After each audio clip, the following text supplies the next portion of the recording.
Hi, everyone. We wanted to welcome you to the PEDSnet Scholars informational webinar. I'm Jeannie Moon. I'm serving as the program administrator. I oversee the operations for PEDSnet. We're very excited to have you here joining us. You're probably here as the audience via the information you've received from your site institutional leads.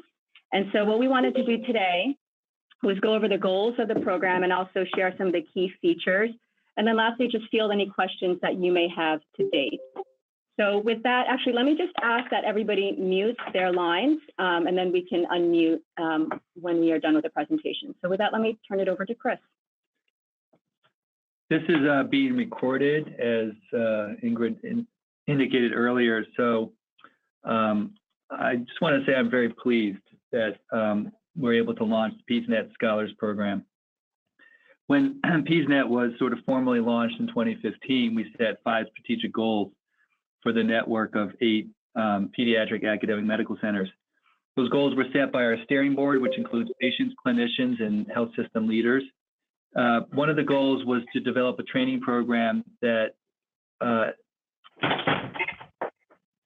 please, if everybody could please mute, that would be great. We'll let you unmute when we get into the Q&A period. One of the strategic goals was to develop the next generation of researchers who would be embedded in health systems, conducting research that was of value.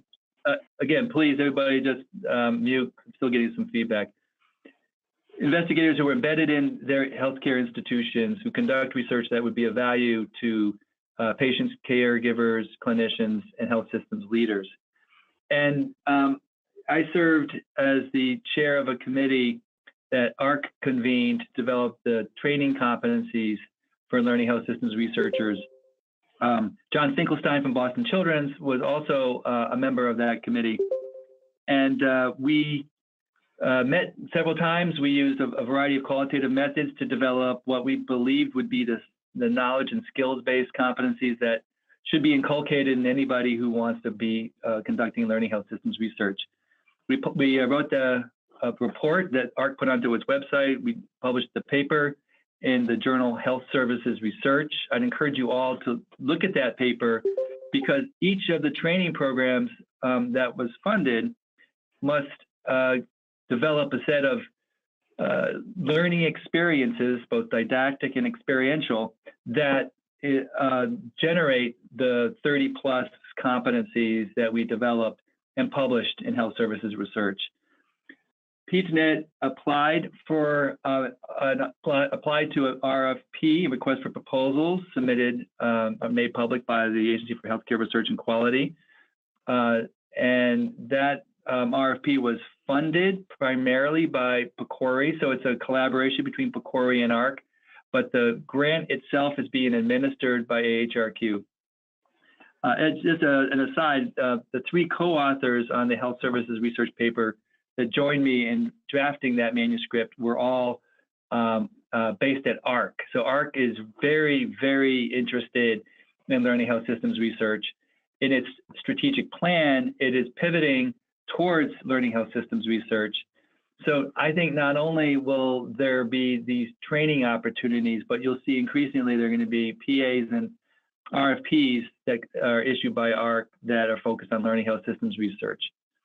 On this slide, so that's just a little bit about background. And I just wanted you to understand that PEDSnet has been very involved in this movement, that it's core to our vision and our strategy, and we're incredibly excited about creating the next generation of learning health systems researchers.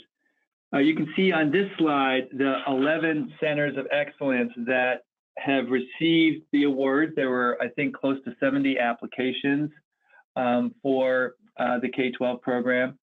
We and PEDSnet are the only program that's national in scope. All these others are essentially health systems where the requirement for the health system is that no more than 50% of the funded scholars come from a single institution. So even at University of Pennsylvania, which is right across the street from us here at CHOP, there is they were funded. But there are 4 institutions that are part of the Penn system that are participating in that. I was just talking to the folks at UCLA. they also have 4 health systems that are part of their CTSA. So a lot of these actually are CTSAs with multiple health systems that participate in them that went after the K-12.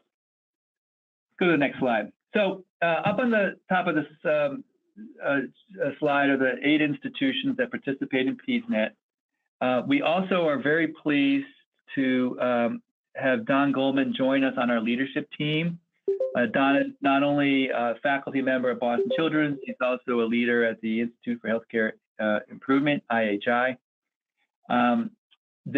Just so you know, this program, that the grant program itself was designed by me at CHOP, by Peter Margolis at Cincinnati Children's, John Finkelstein, Boston Children's, and Don Goldman at Boston Children's and IHI. We've only, when you write a grant, you're only writing an advertisement for what you're going to do. So we have a lot of work still to flesh out the program. I'm going to explain its contours, but I wanted you to understand that this is a highly collaborative initiative. It's multi-institutional, and it's really an example of the kind of work that PEDSnet does, where collaboration is right in the front of the activity.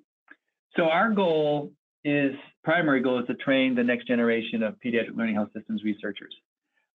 We see that as a major direction of future funding, and we don't believe that there are enough of these people. So we felt like the training program was a great opportunity for us to push this agenda forward. But a very important secondary goal, and this is different from other K awards, is to provide value to the PEDSnet organizations themselves. So many people who write K23, K08, K01 awards are thinking about that grant in a very individualistic mindset. So they're thinking about, how do I get trained so that I have the skills I need to be an R01 investigator? And I think there's a lot of benefit to that. Learning health systems research starts with the proposition that you are embedded in a healthcare organization, and what you are doing has benefit not only to you as an individual researcher, but also has immediate impact on the health system in which you're based.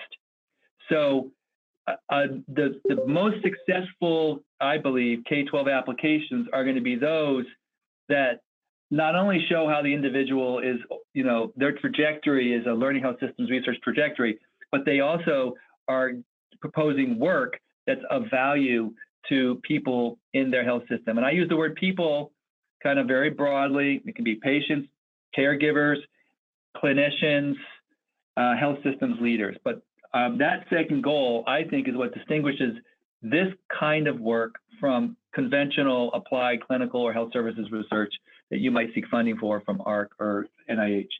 Next slide. So what is the program going to look like?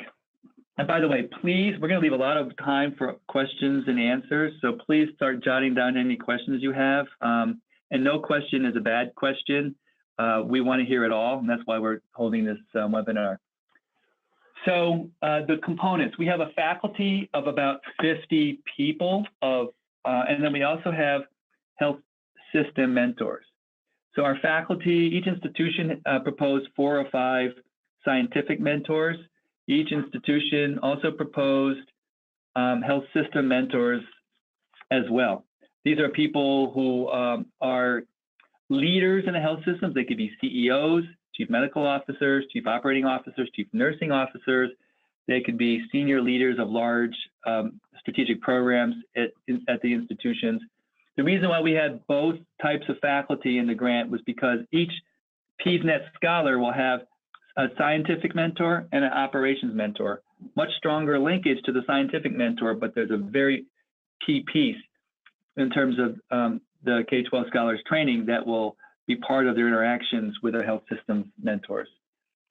So this is a faculty, this is not like T32, this is not a postdoc experience, this is not a program that pays for a master's. We're expecting the faculty who are scholars in this program to have at least master's level research skills, and they're entering the program knowing how to conduct research, but highly interested in learning how to do learning health systems research. So our curriculum will be organized around the learning health system research competencies. So check out the health services research paper. We have also identified several methodology standards from the PCORI methodology standards document that we'll be training towards that are relevant. And then another really important piece of this will be over the course of the 2 years, scholars will be exposed in 4 site visits across the 2 years to each other's health systems, where they'll learn about the health system strategy, how the health system conducts business, its research priorities, its strategic plan, et cetera. So there's a big focus on both research as well as understanding the health systems. How will it be delivered? Well, the most important part of your work as a K-12 scholar would be your research and your interaction with your local mentoring team. But we also will have monthly webinars. Sorry about the part 1. We were talking about what the components of the program would include, and we pointed out that the mentoring relationship would be essential. Your research projects essential, and we also will have site visits that'll be 4 in number, and we will include a set of self-directed study. Through Don Goldman, we'll have access to a variety of the IHI resources, as well as other resources that are available through some of the Harvard MOOCs, as well as the Anderson Center. Part of the leadership team coming together is bringing together a variety of learning health system research resources that are digital and modularized and enable us to actually bring into the scholars program more than just the 5 scholars. So we've made the offer to each institution that they can submit up to 2 candidates for the ARC funding.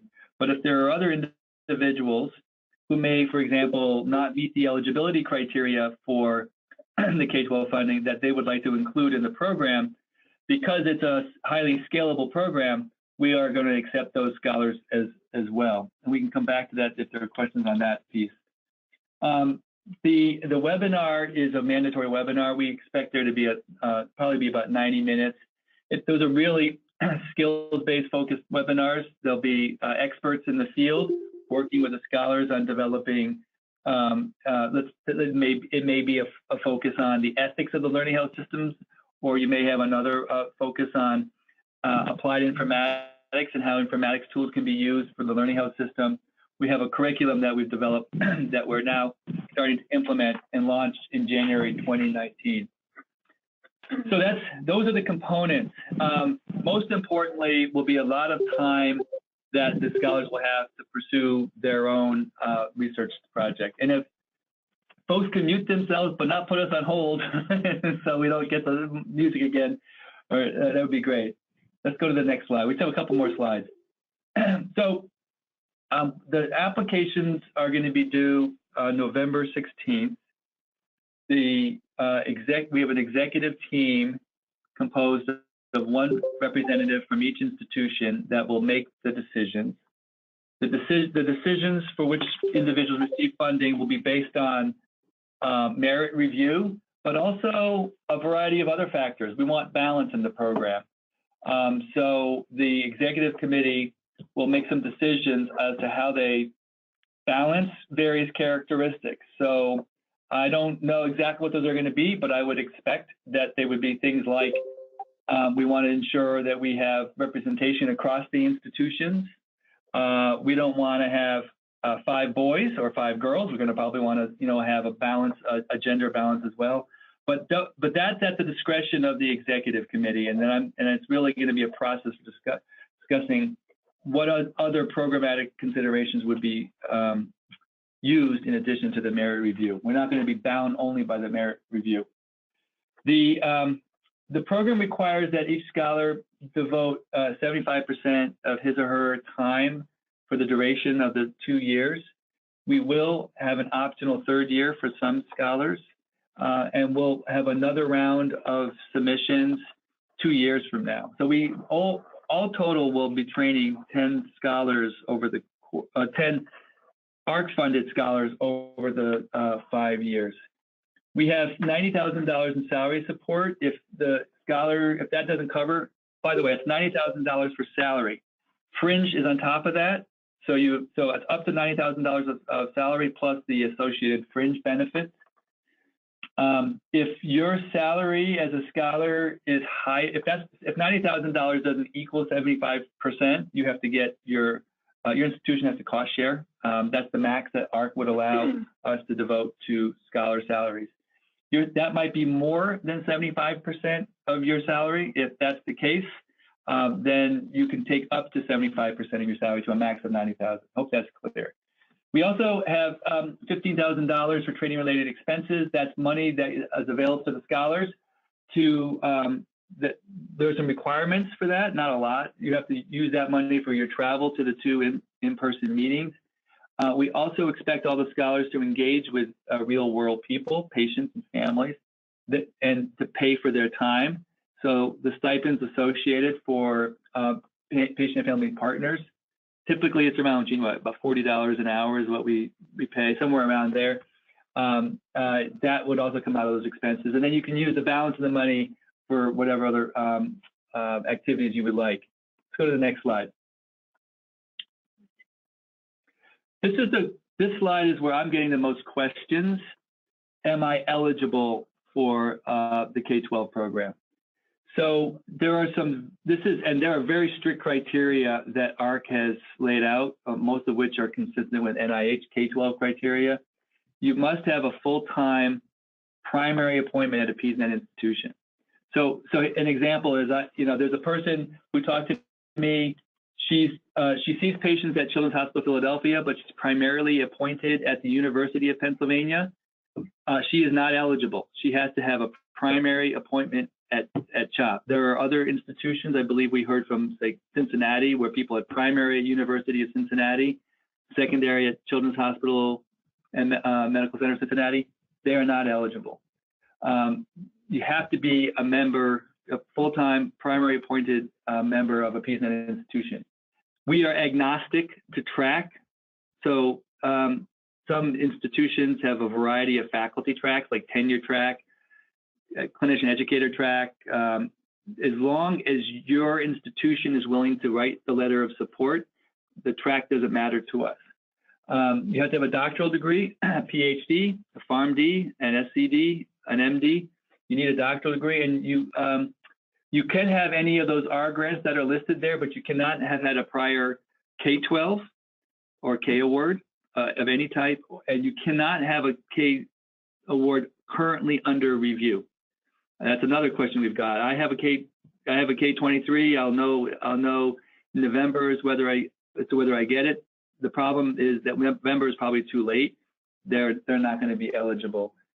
One of the strengths of the program will be that if you get one of these K-12s, you're going to be eligible for a K-01, K-08, K-23 after this ends. So we would love to see people in this K-12 program go on to get individual K awards from the NIH or from ARC.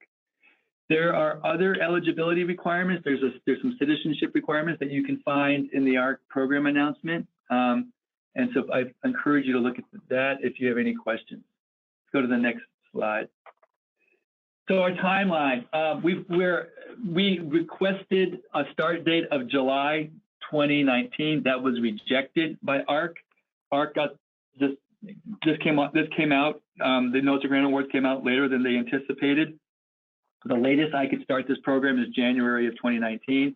So that's when we're going to start. In order to get everything done by January 2019, we had to write. I wrote the application literally the same day we got the Notes of Grant Awards. I mean, that's the timeline that we're on. So we've got the materials distributed. If you don't have the application materials, you can go to PEDSnet.org. That's the PEDSnet website. And you'll see right there on the top, at our banner, there's a little tab for PEDSnet Scholar. Everything is up there. Each institution is selecting up to two scholars, doesn't have to submit any, but up to two candidates for this program. And each institution has its own process. We are going to ask the institutions to tell us by the end of October how many candidates and who the candidates are, and then your applications are due November 16th. The executive committee will be reviewing the applications. They'll probably do some winnowing. We would like to do interviews of the applicants. We're going to set up either BlueJean or other kinds of video conferencing for video interview of our candidates. And then we'll announce no later than the end of December, so that you can get going January. Ambitious timeline, I know. But we did the best we could with the hand that we were dealt. Let's go to the next slide. If you have any doubt, these are the leaders at your institution you should contact. These leaders will help you determine eligibility. If you have any questions, they will help you determine whether your project is in scope. They can help shape your project to make it as strong as possible. They might even be your research mentor. And importantly, they will link you to a health system mentor, help you find that right person. So they are your first point of contact. So far, I understand there's been a lot of action across all 8 institutions, which we're pretty happy about. So that's the overview of the PEDSnet Scholars Program, and we have a half an hour for questions, and anything you'd like to ask, feel free. Now is your time. And again, no question is a silly question. All questions are helpful probably to other people besides yourself.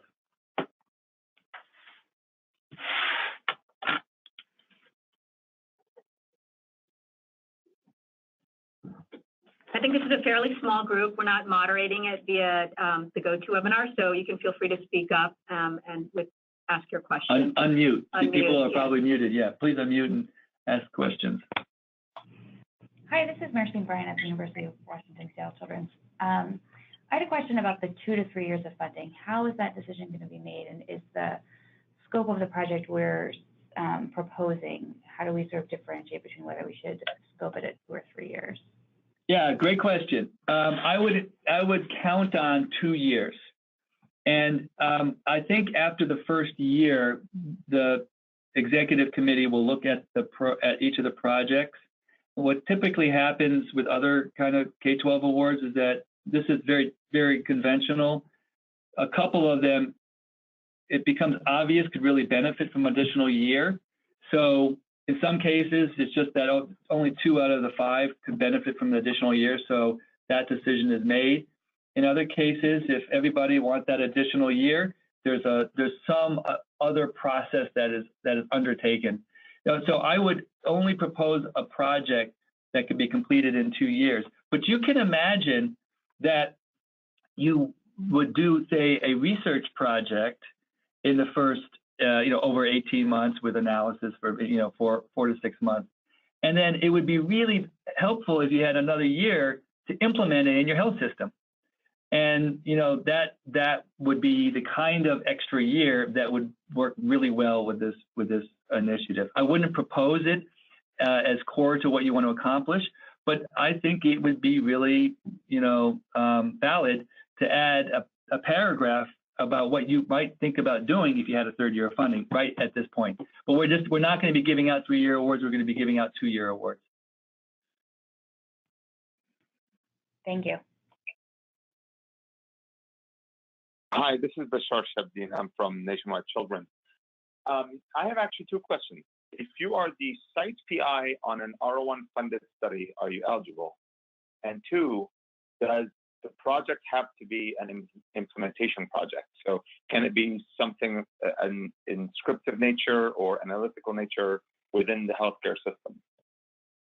Okay, Jeannie, so when you said site PI on an R01, that gets listed as a co-investigator. Yeah, so I did ask Jean about the co-PI for R01. She said that co-investigator. Co-I. Yeah. She said that was permissible. We can get that. So we'll get this in writing. Yeah. But Jean Cho is the program officer for the ARC K-12 program. We sent her that question because you're not the first one to ask that. Are you eligible for a K-12 if you are a co-investigator on an R01?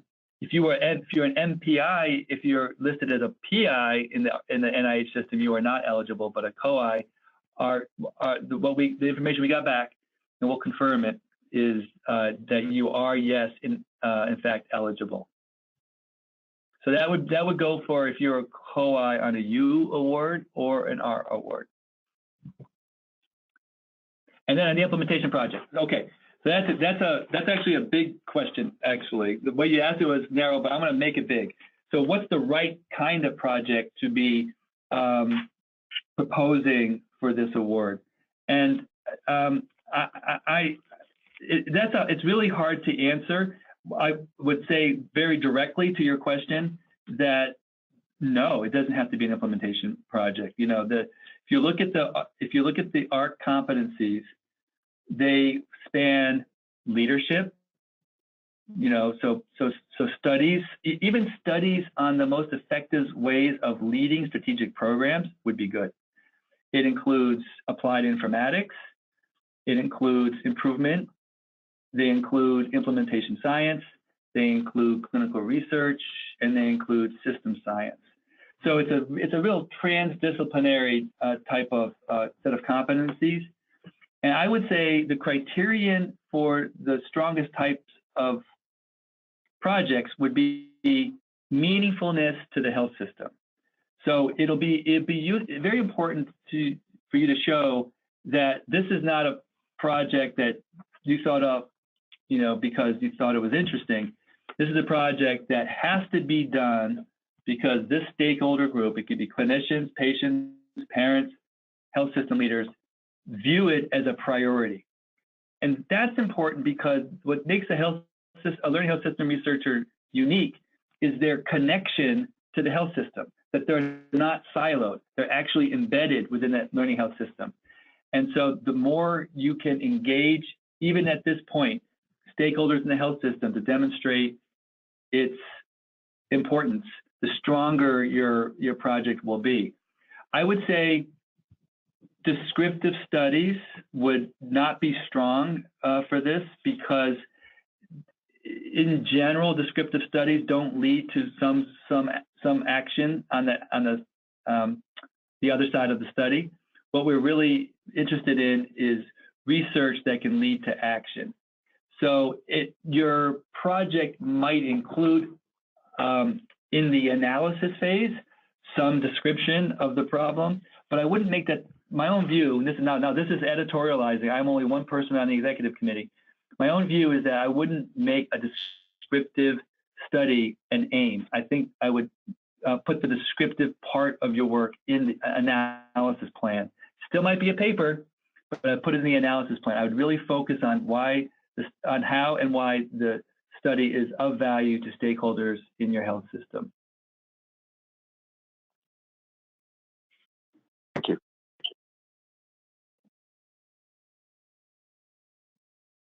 Hi, this is Kendra Lindquist from Seattle Children's.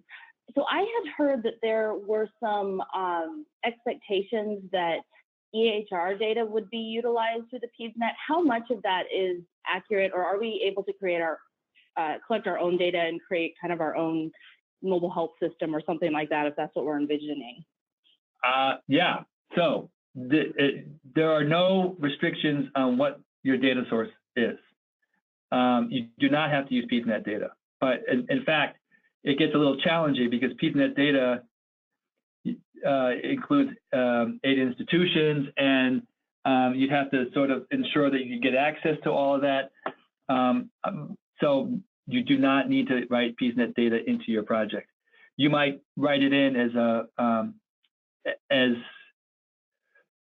secondary objective. You know that we're going to do this study. We're going to collect data, these data from Seattle Children's, and we may, with appropriate time, try to replicate the study using PEDSnet data, but I wouldn't make that the primary focus. I would suggest that you think about whatever data makes sense for you, whatever kind of, I'm going to use this sort of FDA word now, or this phrase, real world evidence. That makes sense for you. So real world data leading to real world evidence. It could be data that's generated from surveys. It could be data that are generated from wearable devices. It could be data that are downloaded from various kinds of information systems at your institution. But I would say to make the project of value to stakeholders in your health system, it almost requires that you collect data in some way from individuals within your health system, either existing data or new data. There is no, we don't have any a priori view on what's more valuable. I will say that we anticipate the scholars learning how to use PEDSnet data. That might actually be one of our workshops, but it's not something you have to write into your research plans. So just to summarize, EHR data are not required. Any data that's generated from real world settings is valuable. You can use qualitative methods for analysis. You can use quantitative methods. You can use mixed methods. All of that's actually embedded in the competencies for learning health systems researchers. Okay, thank you so much. Sure. This is Erica Sood from Nemours. Is it acceptable to focus on a specific patient population, or would you recommend, like a specific diagnosis and families with that diagnosis, or is it likely to be better received if it's broader? So just knowing, we're agnostic to the population. What's important is that you engage that population. So let's say you were interested in a study that involves patients with chronic granulomatous disease. Pretty rare. I think we have about 120 of these patients in the network. And so at any one institution, it may be a small number, but you want to do a learning health systems research-oriented project with that population, even a rare disease. That is totally acceptable, totally acceptable. The secret sauce here will be demonstrating, this is in the application, demonstrating that the project is of value and of interest to your stakeholders. So if it's a project, say, on care management, it needs to be of value to your chief operating officer and other people, chief medical officer, other people who care about care management in your institution. If it's a project on evaluating alternative devices for but let me give you an example. We actually have a project right now in PEDSnet where we're evaluating adhesive skin closure versus sutures. That is a learning health systems project because the surgeons are really interested in that. So they're the stakeholders, the surgeons and also the ER physicians. And so you would want to show in the application that those stakeholder groups are really interested in it. And then if you have, it's also possible to focus on a specific patient population. And in that case, you would want to show that this idea, this research question, is of great concern to that group of people. So it always comes back to, can you show that there's been engagement with the stakeholders and that it's not just you sitting at your computer analyzing, it's you rolling up your sleeve with other people in your health system, answering a question that once you have the results, those stakeholders are going to want to take it and run and make a change in what they do and how they make decisions. Thank you. And I have one other question. Is there actual funding for the project or just for the salary and training? Well, the training, this K award has robust funding for salary support, less funding for training related expenses. So you were not asked to provide a budget in your application. We only ask for the research plan and the training plan.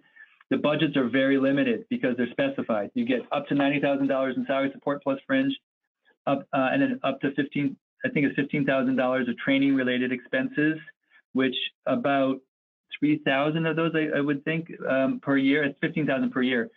Are for going to be travel and patient parent stipends, maybe less.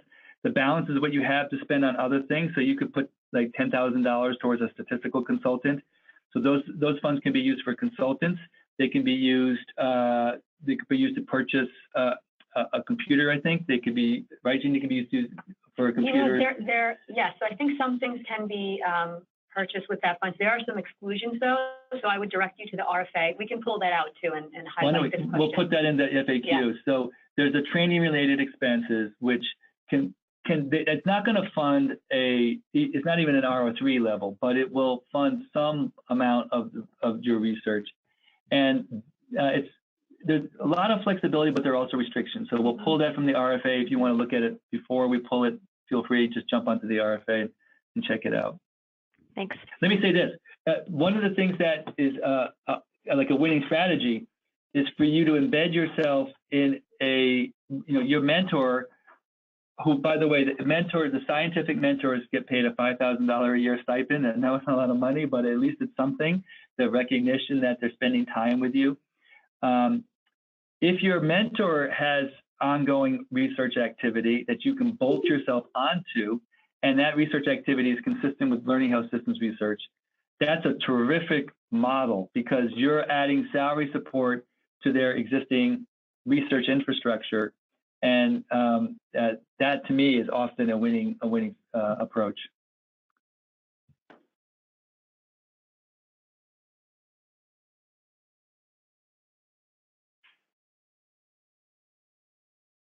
These are great questions. Anything else?